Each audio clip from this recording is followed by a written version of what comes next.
Billionaire's 6-year-old son had only 3 days to live until a 7-year-old poor girl revealed an unthinkable truth, leaving him pale. Before we share this tale, give it a like and comment where you're watching from, and one thing that makes you smile. The pristine marble floors of Manhattan's most exclusive private hospital gleamed under harsh fluorescent lights as billionaire tech mogul Marcus Whitfield collapsed into a leather chair outside the pediatric oncology ward. His hands, which commanded billion-dollar empires with steady confidence, now trembled uncontrollably as he clutched the latest medical report. 3 days, he whispered, the words barely audible in the sterile hallway. My son has 3 days left. 6-year-old Timothy Whitfield lay in the bed beyond the glass partition, his once bright blue eyes now dulled by months of chemotherapy. The rare brain tumor, discovered just 8 months ago, had proven resistant to every treatment money could buy. Marcus had flown in specialists from Switzerland, Germany, and Japan. He'd funded experimental treatments, donated millions to research facilities, and even built an entire wing at Children's Hospital. Nothing worked. Mr. Whitfield? Dr. Sarah Chen approached cautiously, her voice gentle but firm. We need to discuss Timothy's comfort care options. The latest scans show the tumor has grown significantly despite the aggressive treatment protocol. Marcus's jaw tightened. At 42, he'd built his fortune by refusing to accept impossible odds. But cancer didn't negotiate like business rivals or bend to his will like stock markets. There has to be something else, he said, his voice cracking. Some treatment we haven't tried, some specialist we haven't consulted. Dr. Chen sat beside him, her expression compassionate but realistic. Marcus, we've exhausted every available option. The tumor's location makes surgery impossible, and it's not responding to any known chemotherapy combinations. I know this isn't what you want to hear, but we need to focus on making Timothy as comfortable as possible. The sound of children laughing echoed from the hospital's school program down the hall, a cruel reminder that other kids were getting better, going home, living the life his son would never have. What about the trial in Boston? Marcus asked desperately. Or that new immunotherapy in Switzerland? Timothy's too weak for either program, Doctor. Chen replied softly. His body has been through so much already. We need to think about his quality of life in these final days. Marcus stood abruptly, pacing to the window that overlooked Central Park. Below, families enjoyed a sunny autumn afternoon. Parents pushing children on swings, kids chasing each other across playgrounds. Simple moments he'd never share with Timothy. I failed him, he whispered. All this money, all this power, and I can't save my own son. His phone buzzed with urgent messages from his company's board of directors. The stock was tumbling as rumors spread about his extended absence. Hostile takeover attempts loomed. His business empire, built over 2 decades, was crumbling while he fought a battle he couldn't win. But none of that mattered anymore. Dr. Chen approached the window. You didn't fail him, Marcus. You've given Timothy the best possible care, and most importantly, you've been here. Every day, holding his hand, reading him stories, being his father. That's what matters. Marcus turned back to look at his son through the glass. Timothy was awake now, trying to color in a superhero coloring book despite the IV lines restricting his small hands. Even dying, he was trying to be brave. He starts school at Riverside Academy next week, Marcus said hollowly. I already enrolled him. He was so excited about making new friends, learning to read chapter books. I promised him we'd go to Disney World when he got better. The weight of unfulfilled promises pressed down on him like a physical burden. Mr. Whitfield, a nurse interrupted gently. Timothy's asking for you. He wants to show you something he colored. Marcus wiped his eyes and straightened his shoulders. Whatever time remained, he'd be strong for his son. Walking into that room, putting on a smile, pretending there was still hope, it was the hardest performance of his life. But as he opened the door to Timothy's room, neither he nor Dr. Chen could have imagined that the next day would bring an encounter that would challenge everything they thought they knew about hope, miracles, and the impossible. The following morning brought an unexpected decision that would change everything. Dr.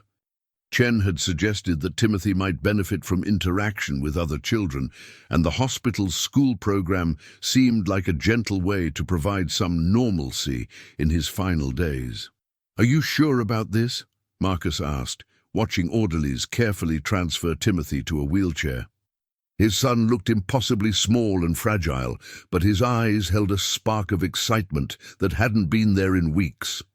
"Dad, I want to go to school," Timothy said, his voice weak but determined.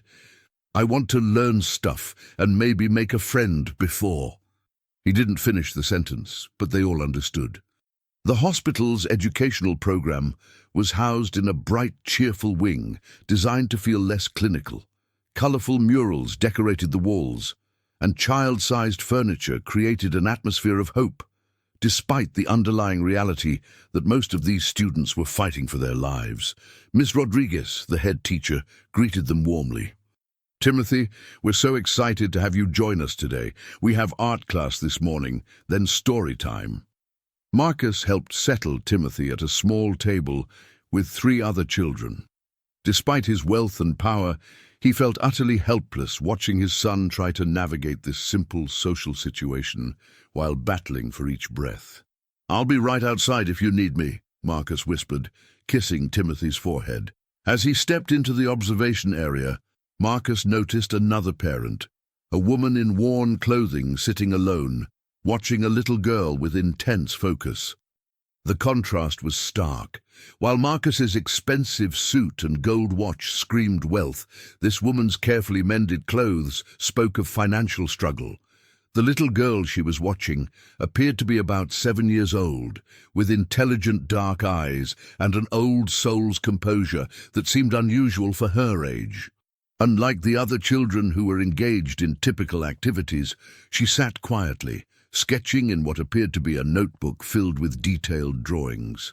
"That's Emma Rodriguez," Ms. Rodriguez said softly, noticing Marcus's curiosity. "Maria's daughter. Maria works 3 jobs to pay for Emma's education here. Emma's not a patient. She's exceptionally gifted academically, and we have a scholarship program for disadvantaged children who show remarkable potential." Marcus watched Emma carefully. There was something different about her, an intensity in her concentration that reminded him of the brilliant minds he'd worked with in his tech empire.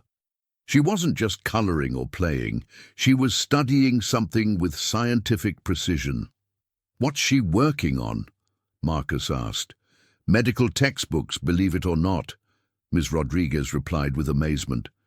"Emma taught herself to read at age 3, and she's been obsessed with medicine ever since. She reads college-level anatomy and physiology texts for fun. The doctors here are amazed by her understanding of complex medical concepts." Through the glass, Marcus could see Timothy struggling to hold his crayon steady.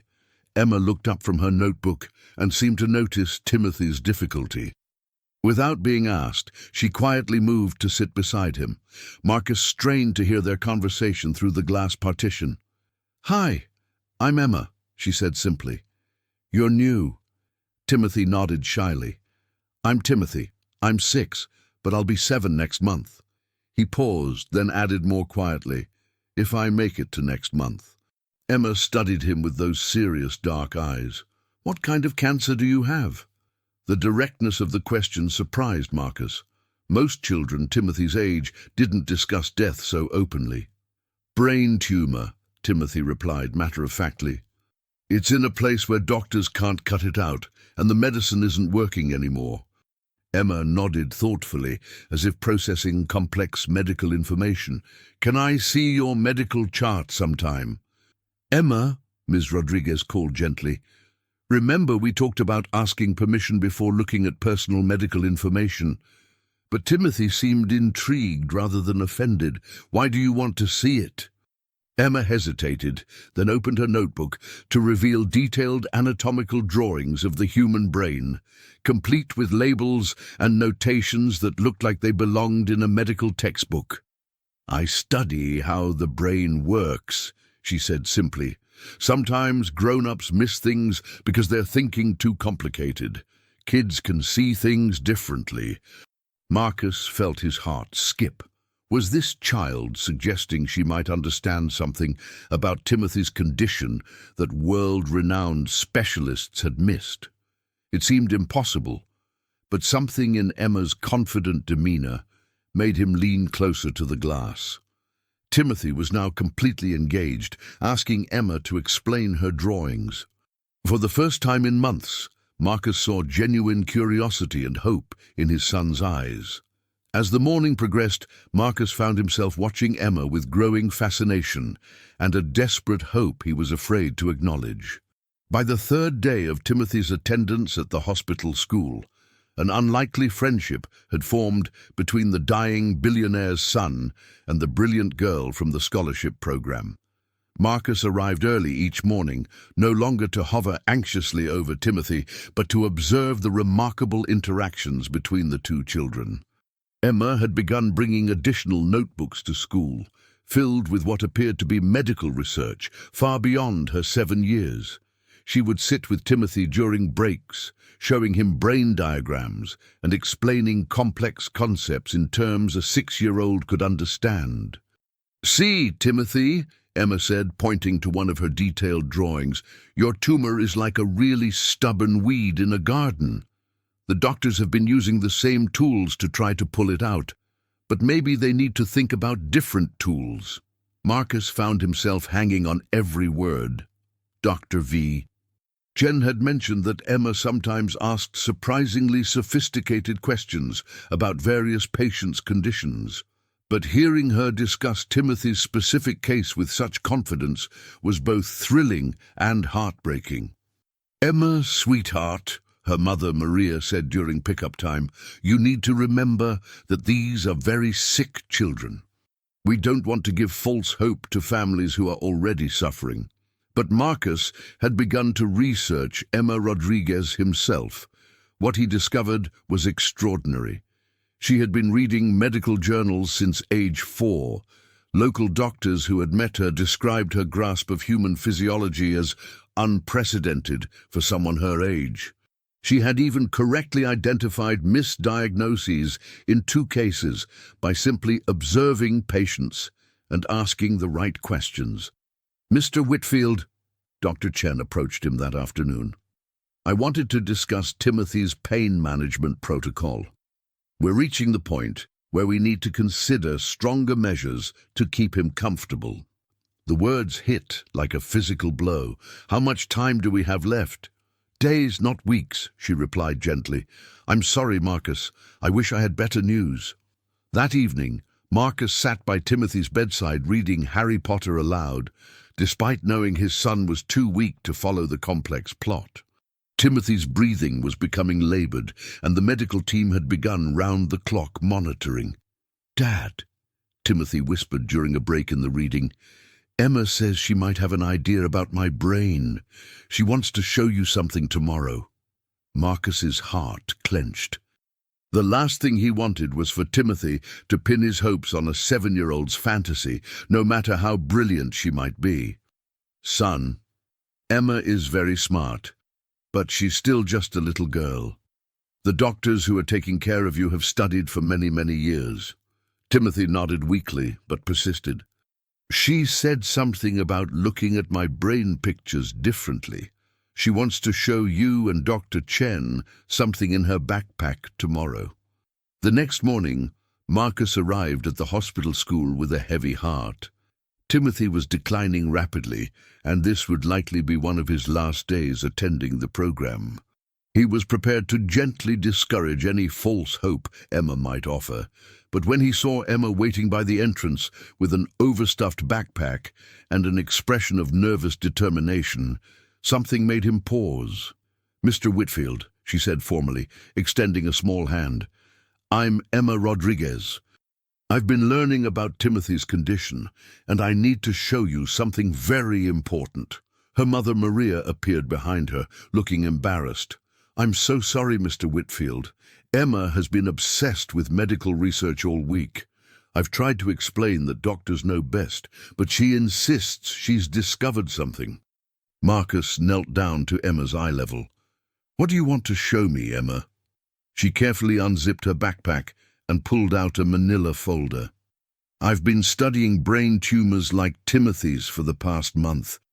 I found something in the medical library that I think the doctors haven't considered. As she opened the folder, Marcus saw copies of Timothy's MRI scans alongside detailed notes written in a child's handwriting, but containing medical terminology that would challenge graduate students. Emma, he said gently, how did you get Timothy's medical records? I asked Timothy to ask his doctors if I could see them, she replied matter-of-factly. I told them I was doing a school project on brain anatomy. They thought it was cute and educational. Marcus felt a chill. The casual way this 7-year-old had obtained confidential medical information suggested a level of strategic thinking that was almost frightening in someone so young. But as Emma began explaining her analysis, pointing to specific areas of the brain scans with startling accuracy, Marcus realized that whatever she was about to reveal would either be the desperate fantasy of a child or something that could change everything. Emma spread the medical documents across a small table in the school's quiet corner, her movements precise and purposeful. Marcus watched in stunned silence as she organized Timothy's brain scans, blood work results, and treatment history with the efficiency of a seasoned researcher. Look here, Mr. Whitfield, Emma said, pointing to a specific area on Timothy's latest MRI. All the doctors have been focusing on shrinking the tumor with chemicals and radiation, but they're thinking about it wrong. Marcus leaned closer, his heart pounding despite his efforts to remain rational. What do you mean, thinking about it wrong? Emma pulled out a worn medical textbook that looked like it belonged in a university library. I've been reading about something called tumor differentiation therapy. Instead of trying to kill the cancer cells, you make them turn back into normal brain cells. Emma, Marcus said gently, that's a very advanced concept. Are you sure you understand what that means? The 7-year-old gave him a look that was far too mature for her age. Mr. Whitfield, I've been reading medical journals since I was 4. I know more about brain anatomy than most high school students. And I know that Timothy's specific type of tumor, a diffuse intrinsic pontine glioma, has certain characteristics that make it a candidate for differentiation therapy. The clinical terminology coming from this small child was surreal. Marcus found himself frantically trying to remember medical terms from his own research over the past months. The thing is, Emma continued, this treatment exists, but it's so new that most hospitals don't use it yet. It's only being done in a few places, and it's expensive and experimental. Marcus's pulse quickened. How expensive, and where? There's a clinic in Switzerland that's been working with it for 2 years. They've had success with 12 patients whose tumors were similar to Timothy's. Emma pulled out printed pages that appeared to be research papers downloaded from medical databases. But the treatment has to start before the patient becomes too weak, and it takes about 3 months to show results. The room seemed to spin around Marcus. Was this brilliant child offering him the hope that teams of world-renowned specialists had failed to provide? Emma, how do you know all this? He asked, his voice barely steady. I spend every day after school in the medical library at Columbia University, she replied matter-of-factly. My mom works there as a janitor, so I wait for her to finish. The librarians let me read whatever I want. Last month, I was researching brain tumors because I wanted to help Timothy, and I found these papers about differentiation therapy. Maria Rodriguez appeared beside the table, having overheard the conversation. "Emma, Misha, you need to stop filling this poor man with false hope. The doctors know what they're doing." But Marcus was staring at the research papers Emma had compiled. Even with his limited medical knowledge, he could see that the documentation was legitimate, sourced from respected medical journals and research institutions. "Emma," he said carefully, "why didn't you show this to Dr. Chen?" The little girl's expression became serious. "I tried to, but grown-ups don't usually listen to kids about important things. They think we don't understand, but sometimes being a kid helps you see things differently, because you're not stuck thinking the same old ways." Marcus felt something he hadn't experienced in months, genuine hope mixed with terror. What if Emma was right? What if there was a treatment that could save Timothy's life? But what if this was just the desperate fantasy of a brilliant child who had read too many medical journals? "There's something else," Emma said quietly.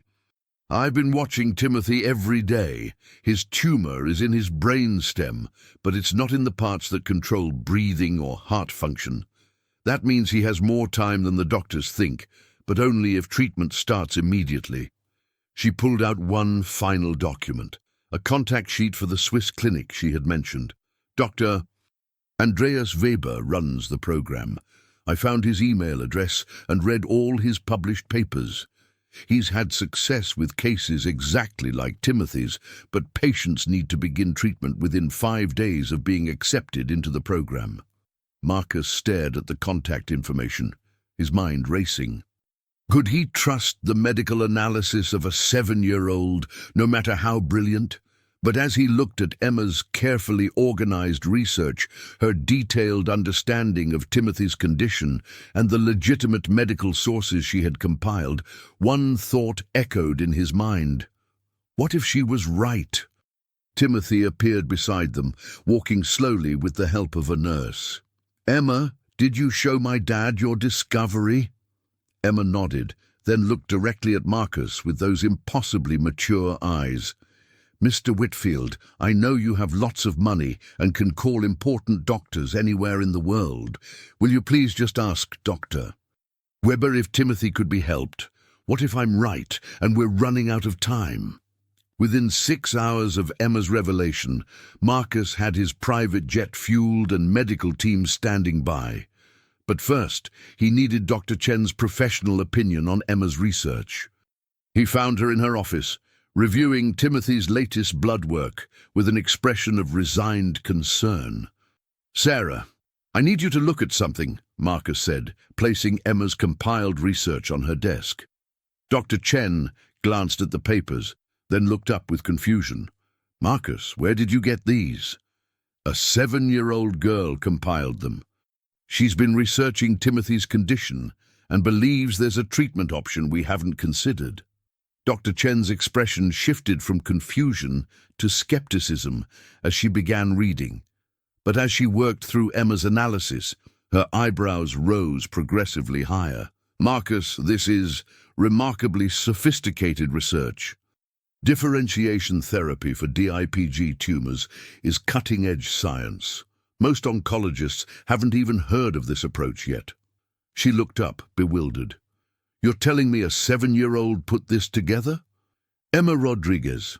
She's been attending the hospital school on a scholarship program. Her mother works as a janitor at Columbia University, and Emma spends her afternoons reading medical journals in their library." Dr. Chen continued studying the documents, her clinical skepticism battling with obvious intrigue. "This Dr. Weber in Switzerland. I've heard his name mentioned at conferences. His work with cellular differentiation is legitimate, but it's so experimental that most hospitals won't approve it. But could it help Timothy?" Dr. Chen was quiet for a long moment, reviewing Timothy's most recent scans alongside Emma's analysis. "According to this research, Timothy's tumor type and location might make him a candidate. But Marcus, this is experimental medicine. There are no guarantees, and the treatment itself carries risks." "What kind of risks?" "Neurological damage, seizures, potential cognitive impairment. And there's no way to know if it will work until after several months of treatment. She looked at him seriously. Timothy is very weak right now. Travel to Switzerland and beginning an experimental protocol could be extremely dangerous. Marcus felt the familiar weight of an impossible decision. But if we do nothing, he dies within days. Yes, Dr. Chen admitted quietly. If we do nothing, Timothy will die very soon. That evening, Marcus sat by Timothy's bedside, watching his son sleep fitfully. The boy's breathing was shallow, and his skin had taken on the translucent quality that Marcus had learned to associate with the final stages of his illness. "Dad?" Timothy's voice was barely a whisper. "I'm here, son." "Did you call the doctor that Emma told us about?" Marcus hesitated. He had indeed contacted Dr. Weber's clinic in Switzerland, and the conversation had been both encouraging and terrifying. Dr. Weber confirmed that Timothy's case might be suitable for their experimental protocol, but he had been brutally honest about the risks and the uncertain outcomes. "Yes, I called him. Dr. Weber thinks he might be able to help you, but the treatment would be very difficult and we're not sure it would work." Timothy nodded weakly. "Emma says sometimes you have to try impossible things because the possible things didn't work." The simple wisdom of children delivered through Emma's influence struck Marcus deeply. Everything possible had indeed been tried and failed. "Timothy, if we do this, we'd have to fly to Switzerland tomorrow. You'd have to be very strong for a very long time, and even then, we don't know if it would help you get better." Timothy was quiet for a moment, then reached for his father's hand with surprising strength. "Dad, I don't want to die without trying. Even if it doesn't work, I want to try."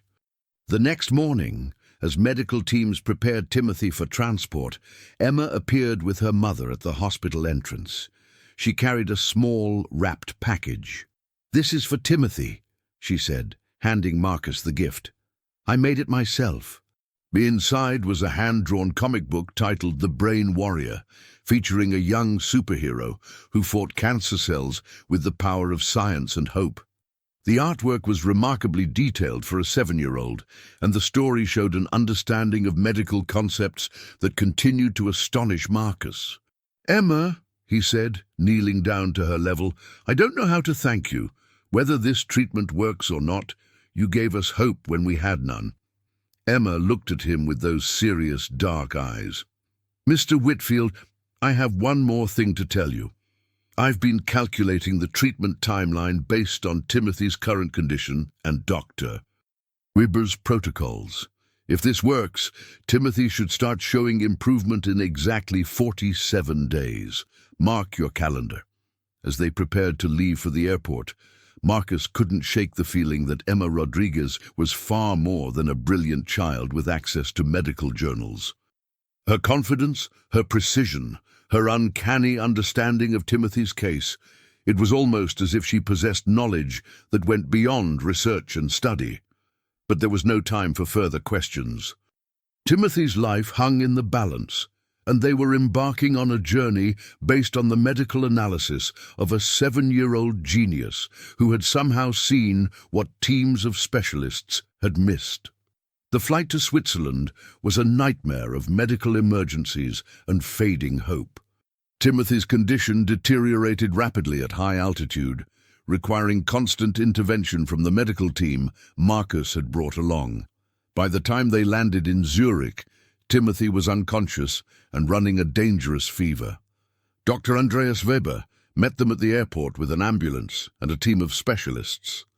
A tall, serious man in his 50s, with silver hair and intense blue eyes, he examined Timothy during the race to his clinic with an efficiency that reminded Marcus of Emma's focused determination. "Mr. Whitfield," Dr. Weber said in heavily accented English, "your son is very sick. Beginning differentiation therapy in his current condition is extremely risky.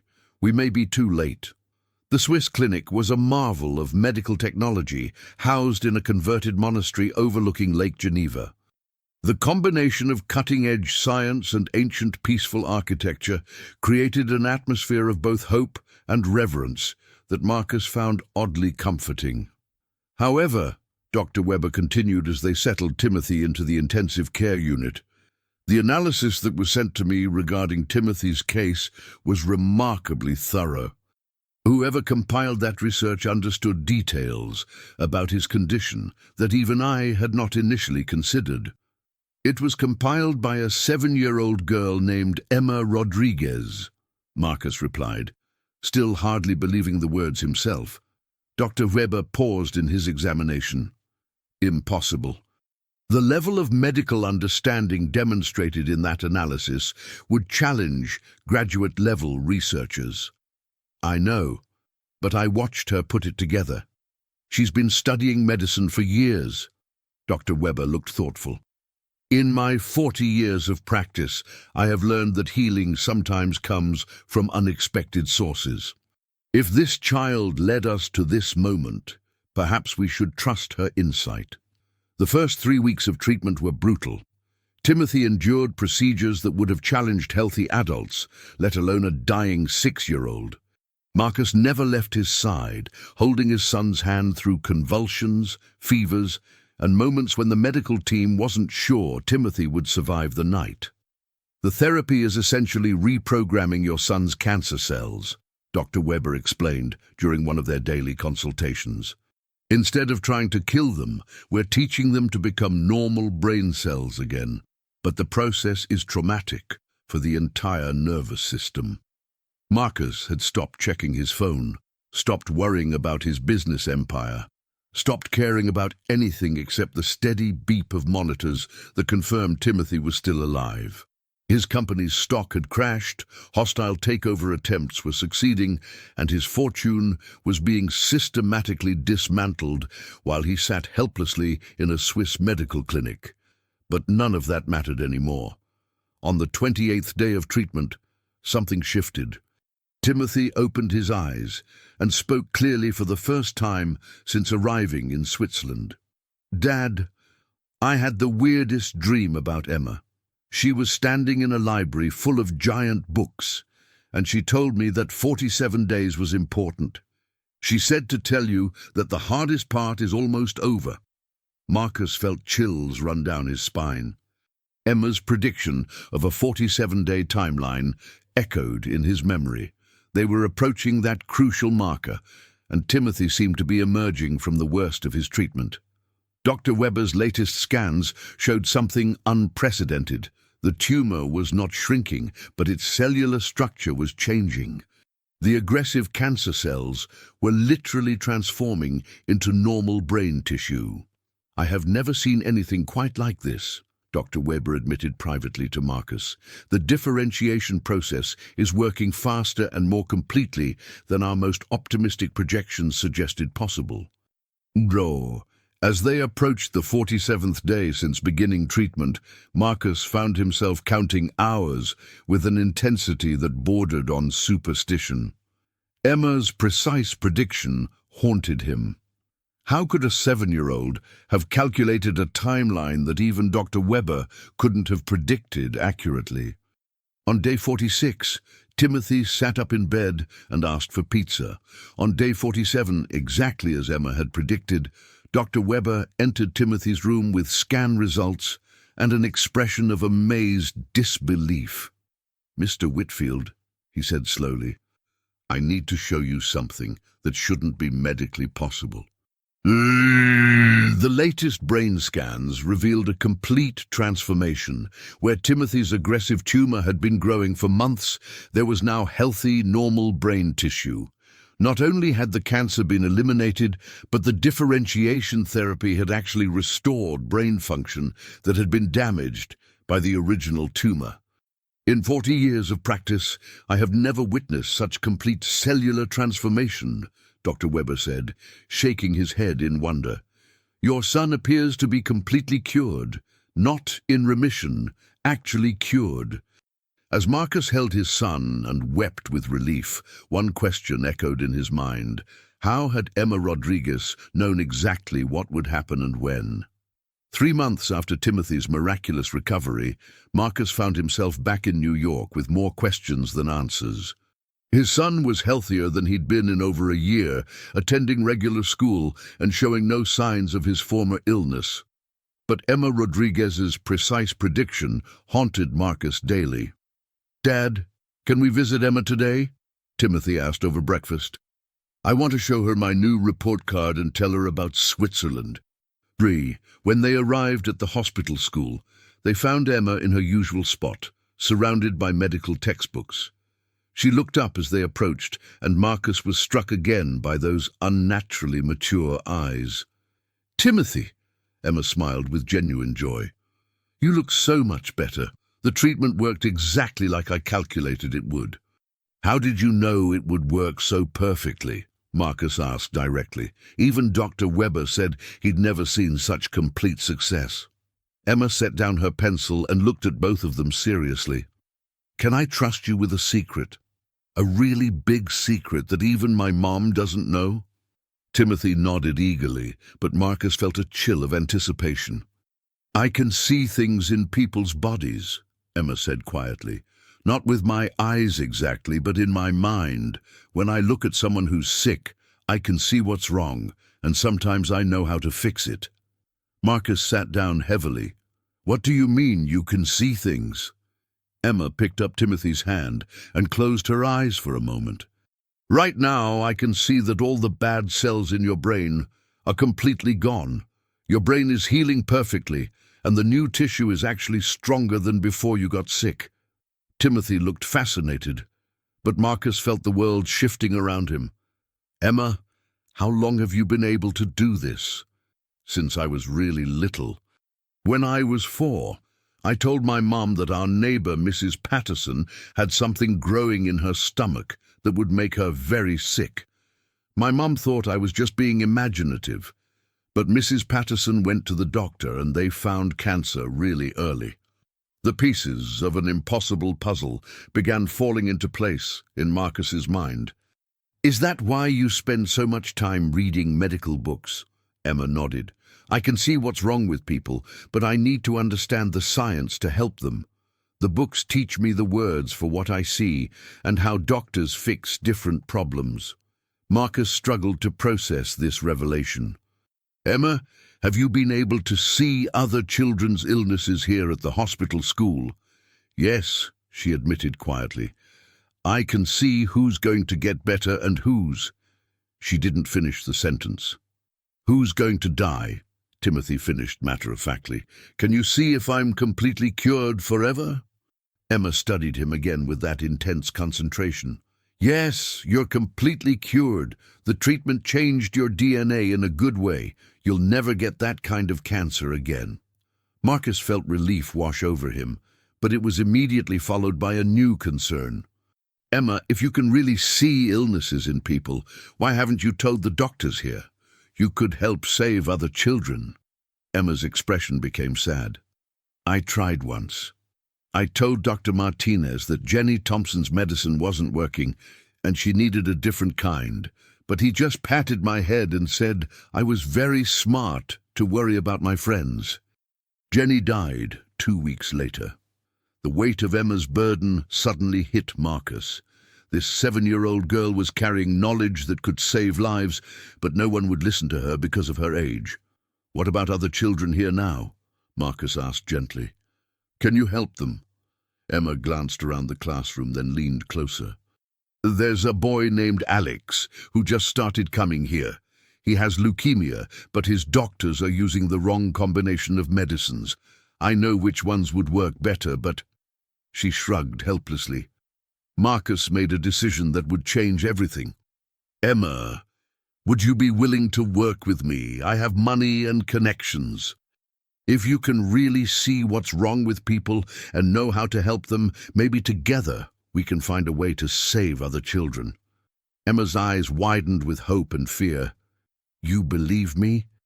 You really believe I can see inside people's bodies?" "Emma, you saved my son's life when teams of the world's best doctors had given up hope. Not only do I believe you, I think you might be the most important person I've ever met." 2 weeks later, Marcus sat in the office of Dr. Elizabeth Harris, Chief of Pediatric Oncology at Memorial Sloan Kettering Cancer Center. He had requested this meeting through his remaining business connections, but he knew he sounded like either a desperate father or a man who had lost his grip on reality. "Dr. Harris, I understand how this must sound," Marcus began carefully. "But I'm asking you to evaluate a 7-year-old girl who appears to have diagnostic abilities that could revolutionize pediatric medicine. Dr. Harris, a woman in her early 50s with silver-streaked hair and intelligent brown eyes, leaned back in her chair. "Mr. Whitfield, I've heard about your son's remarkable recovery in Switzerland. Dr. Weber's work with differentiation therapy is impressive, though still highly experimental. The therapy was suggested by Emma Rodriguez, the child I'm telling you about.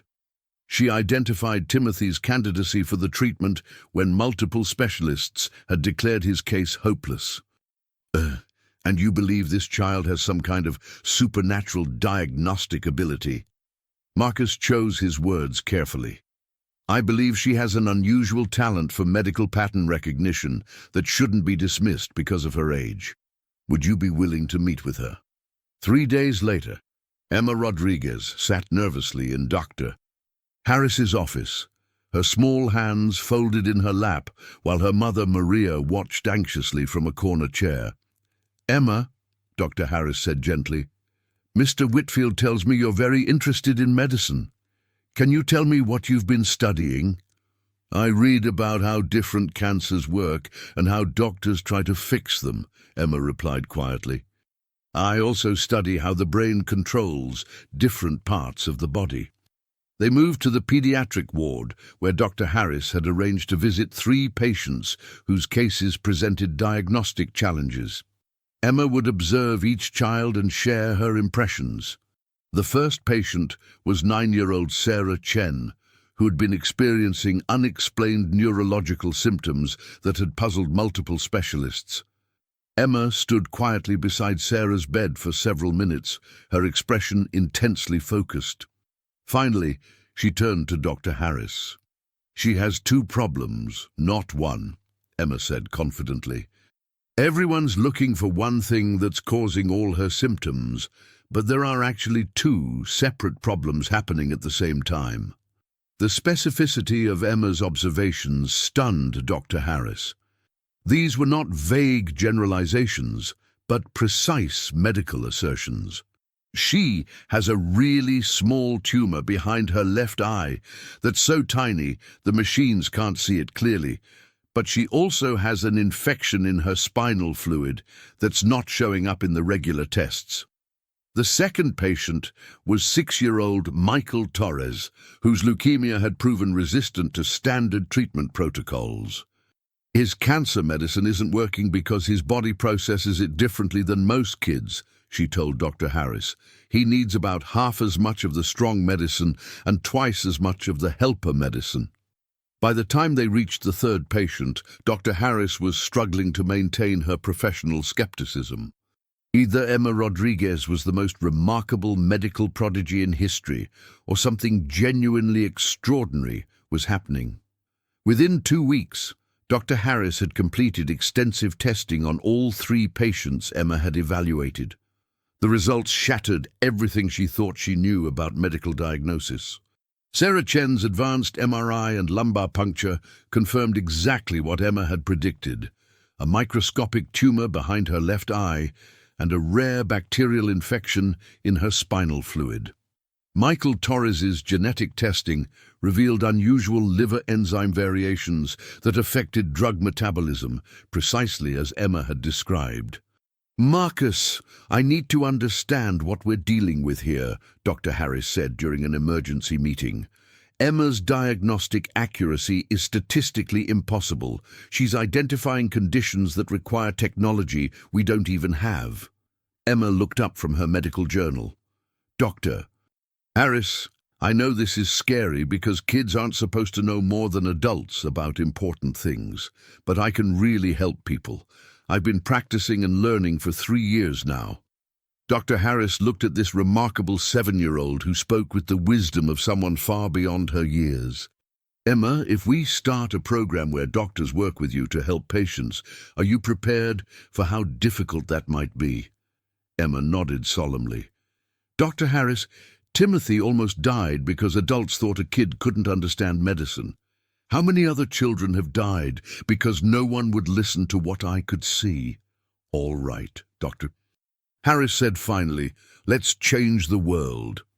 6 months later, the Emma Rodriguez Medical Research Foundation had become the most controversial organization in modern medicine.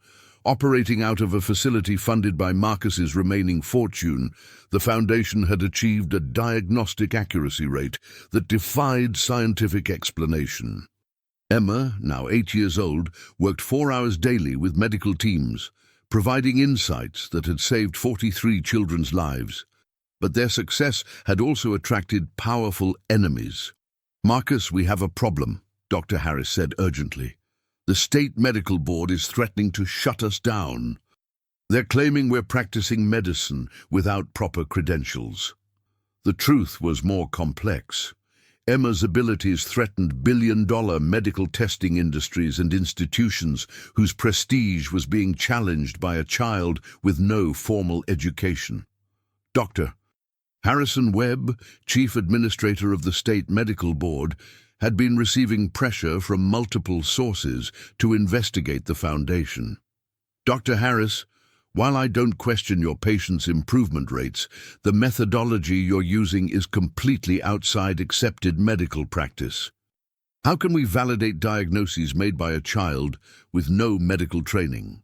By their accuracy, Dr. Harris replied firmly. Emma's diagnostic success rate is 97%.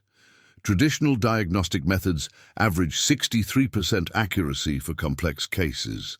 The breaking point came when Dr.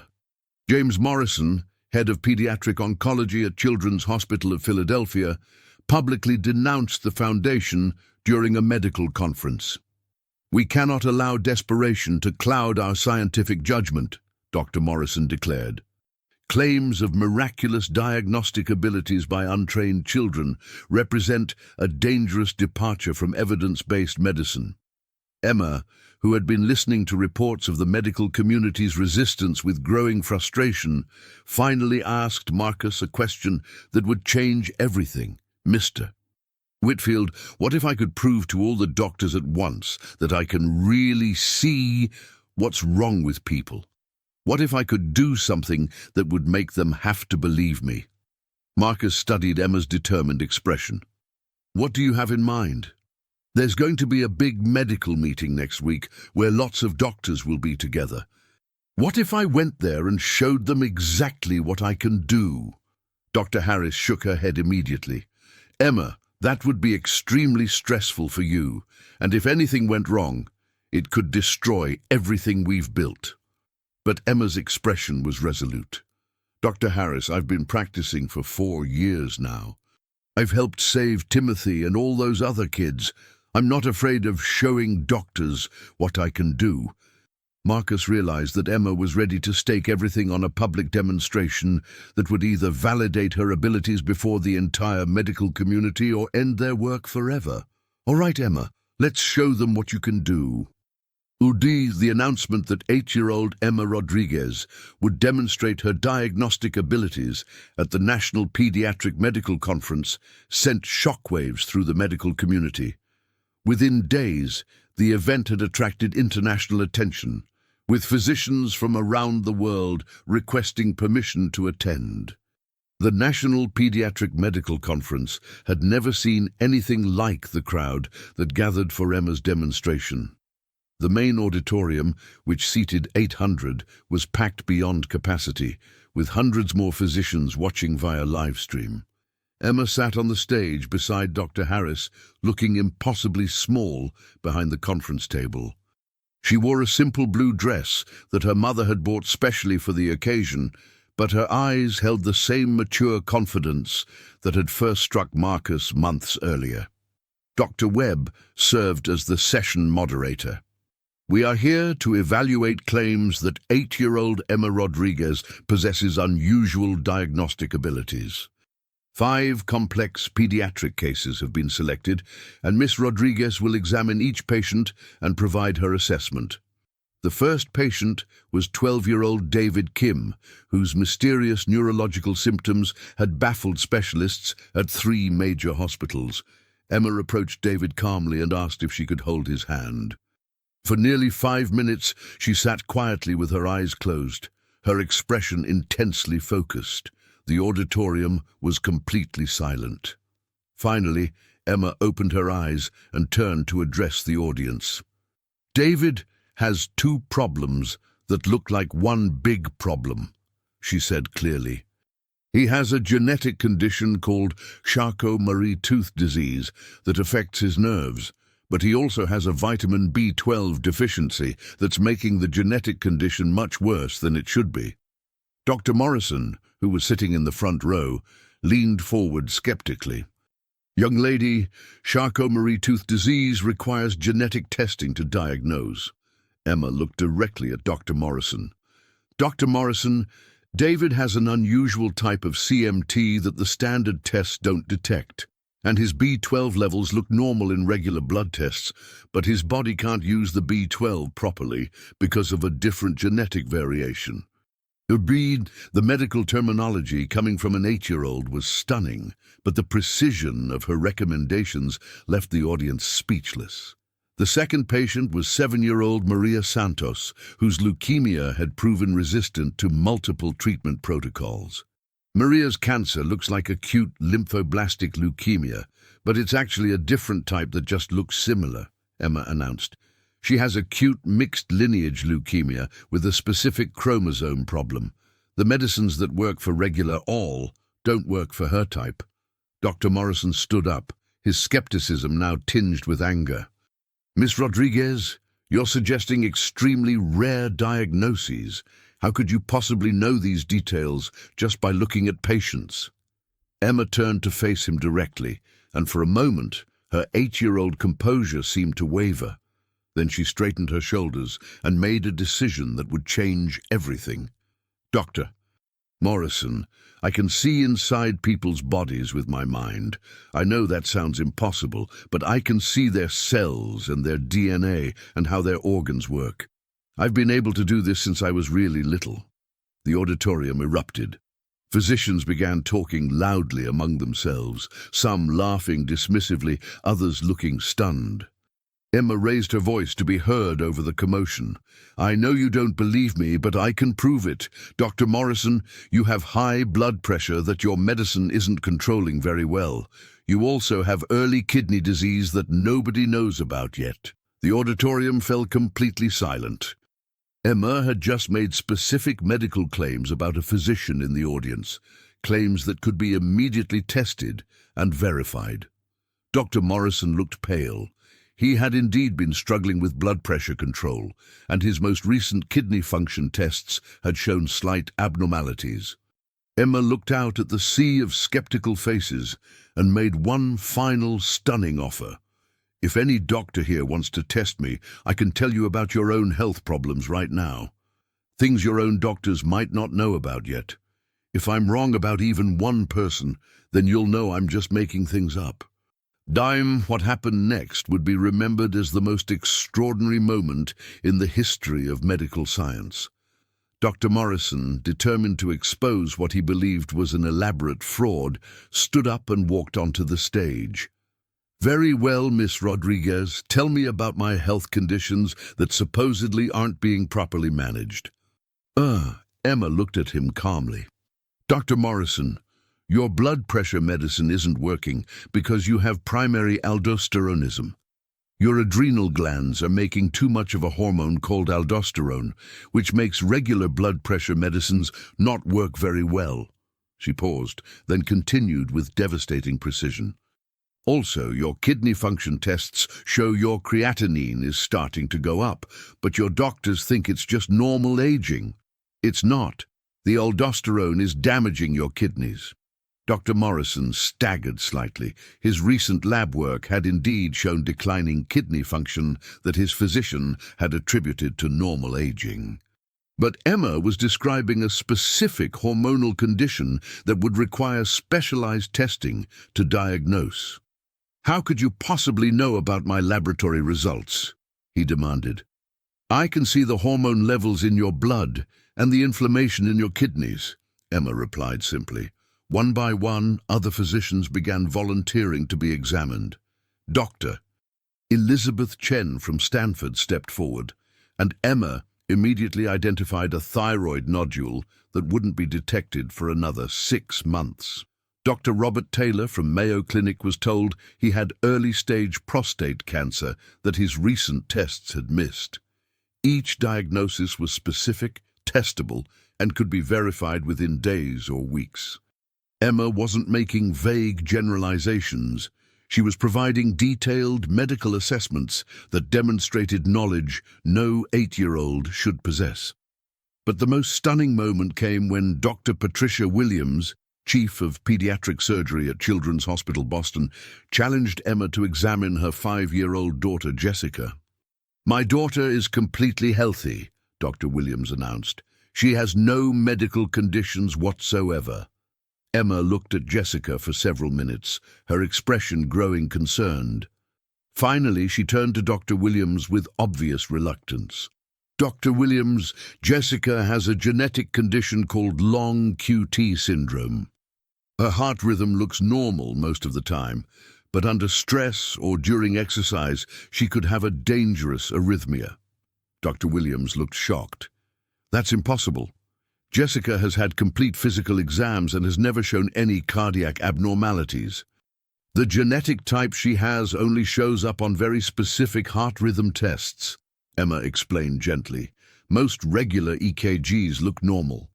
Dr. Williams was quiet for a moment, then spoke in a shaken voice. "Jessica did faint during soccer practice last month. We thought she was just dehydrated." The auditorium was completely silent as the implications sank in. Emma had potentially identified a life-threatening condition in a child whose mother was a prominent pediatric surgeon. As the demonstration concluded, Emma stood up at the conference table, looking out at 800 of the world's leading physicians. "I know this is scary for all of you because it doesn't fit how you learned medicine works, but I can really see inside people's bodies and understand what's wrong with them. I've been studying and practicing for 4 years because I want to help save people's lives." She paused, then delivered words that would be quoted in medical journals for decades to come. "I'm not trying to replace doctors or make anyone's job less important. I just want to help you save more people." Timothy almost died because adults didn't believe a kid could understand medicine. How many other children are dying right now because we're not using every tool we have to help them? As physicians filed out of the auditorium, many were already making phone calls to schedule the tests Emma had recommended. Within a week, her diagnostic accuracy rate for the conference demonstration would be confirmed at 96%. The medical world had been fundamentally changed in a single afternoon. Emma Rodriguez, an 8-year-old girl with no formal medical training, had demonstrated abilities that challenged every assumption about diagnosis, consciousness, and human potential. Dr. Morrison was among the first to have his condition confirmed. Specialized testing revealed primary aldosteronism, exactly as Emma had predicted, and treatment with the medications she had suggested immediately improved his blood pressure control and began reversing his kidney damage. Dr. Williams's daughter Jessica underwent extensive cardiac testing that confirmed long QT syndrome. The condition could have caused sudden cardiac death during physical activity, but early detection allowed for preventive treatment that would keep Jessica safe throughout her life. 6 months later, the Emma Rodriguez Medical Research Foundation had expanded to include research partnerships with major medical centers worldwide. Emma, now 9 years old, worked with carefully selected teams of physicians to develop protocols for integrating her abilities with traditional diagnostic methods. The foundation had saved over 200 children's lives and identified early-stage diseases in thousands more patients. But perhaps more importantly, Emma's demonstration had opened minds to possibilities beyond conventional understanding. Research into consciousness, perception, and the intersection of intuition and science had exploded across academic institutions. Medical schools began incorporating courses on exceptional diagnostic phenomena, and the rigid boundaries between science and extraordinary human abilities began to blur. Timothy Whitfield, now 7 and completely healthy, often visited the foundation after school. He had become something of a celebrity among the young patients, known as the first child saved by Emma's remarkable gift. The bond between Timothy and Emma had grown into a deep friendship based on their shared experience of facing impossible odds. Marcus Whitfield, who had lost his business empire but gained something infinitely more valuable, often reflected on the chain of events that had brought them to this point. A dying child, a brilliant girl with an impossible gift and the courage to believe in miracles when logic said they were impossible. As he watched Emma work with a new patient, a 4-year-old girl with a rare genetic condition that had stumped specialists for months, Marcus marveled at how naturally she combined her extraordinary abilities with genuine compassion and scientific rigor. "The proteins in her liver aren't folding correctly," Emma explained to the attending physician. "It's a specific genetic variant that responds to a combination of zinc supplementation and a low methionine diet. The symptoms should start improving within 2 weeks." The little girl's parents looked at Emma with the same mixture of hope and disbelief that Marcus remembered from his own desperate days in the hospital. But now he knew better than to doubt Emma's insights. Dr. Harris approached Marcus as they watched Emma complete her consultation. "You know, Marcus, sometimes I still can't believe this is real. A 9-year-old girl who can see molecular processes that our most advanced equipment can barely detect." Marcus nodded, remembering those terrifying days when Timothy was dying and conventional medicine had nothing left to offer. "Elizabeth, do you ever wonder what would have happened if we hadn't believed in her? How many children would still be dying because we were too proud or too scared to accept that a child could see what we couldn't?" "I try not to think about it," Dr. Harris replied quietly. "But I know Emma thinks about it all the time. She carries the weight of knowing she could help people, but being limited by how many hours there are in a day and how many patients she can see." Emma finished with her young patient and walked over to where Marcus and Dr. Harris were standing. Despite her extraordinary abilities, she was still a 9-year-old girl who loved coloring books and silly movies and playing with Timothy. "Mr. Whitfield," she said, tugging on his sleeve, "do you think someday I'll be able to teach other people how to see the way I do? I've been reading about consciousness research, and some scientists think abilities like mine might be learnable. The possibility that Emma's gift might be teachable rather than unique had profound implications. If other people could develop similar diagnostic abilities, the impact on medicine would be revolutionary, beyond imagination." "I don't know, Emma," Marcus replied honestly, "but I know that whatever the future holds, you've already changed the world. You saved Timothy's life, and you've saved hundreds of other children. You've shown us that impossible things can be possible if we're brave enough to believe in them." Emma smiled with the wisdom of someone far beyond her years. Sometimes the most important discoveries come from the most unexpected places. That's what my mom always tells me. As the afternoon sun streamed through the foundation's windows, casting warm light on the children who were getting better because someone had finally listened to a little girl with an impossible gift, Marcus knew they had created something that would outlast all of them. The little girl who could see the invisible had opened the world's eyes to miracles they never knew existed.